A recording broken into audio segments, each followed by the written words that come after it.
ওনারে আসলে কেমনে হাত পাও বা কি ধরলে উনি যাবেন এটা বলতে পারতেছি না। যে এটা কতটুকু সঠিক জানি না। দেখেছি সেই রাত ৩টার সংবাদ সম্মেলনে অংশ নিতে গিয়েও আরেক সাংবাদিক আবার ছিনতাইয়ের মুখোমুখি হয়েছে। ভুল তথ্য হলে তাহলে তো অবশ্যই আমরা এটা অ্যাকনোলেজ করছি না।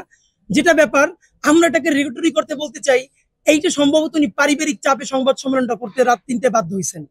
যারা ছিনতাইয়ের কবলে পড়ছে সম্ভবত তার নিজের আত্মীয় স্বজন কেউ ওনার বাসা থেকে বলছে এখন তুমি কিছু বলবা কিনা বলো, এই জন্য উনি বলতে পারেন।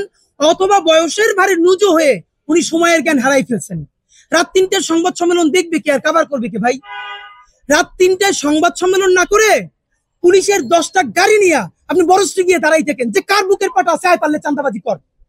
আমরা স্বরাষ্ট্র উপদেষ্টাকে দেখতে চাই আপনি প্রতিদিন কোনো কথা না বলে ঢাকার এক এক এলাকায় গিয়ে দাঁড়ান, পুলিশ নিয়ে দাঁড়ান, র্যাব নিয়ে দাঁড়ান, সেনাবাহিনী দিয়ে দাঁড়ান, মাইকে গিয়ে ঘোষণা করেন যে চাঁদাবাজ যদি থাকো পারলে কেউ আয় ঠ্যাং ভাঙিয়ে হাতে দিয়ে দিব।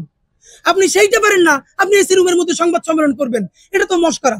আমরা মনে করতেছি এটা উনি পারিবারিক চাপেও করতে পারে আত্মীয় স্বজনের কারণে, অথবা উনি বয়সের বাইরে নুজ্জ হয়ে সময় জ্ঞান তো নাই।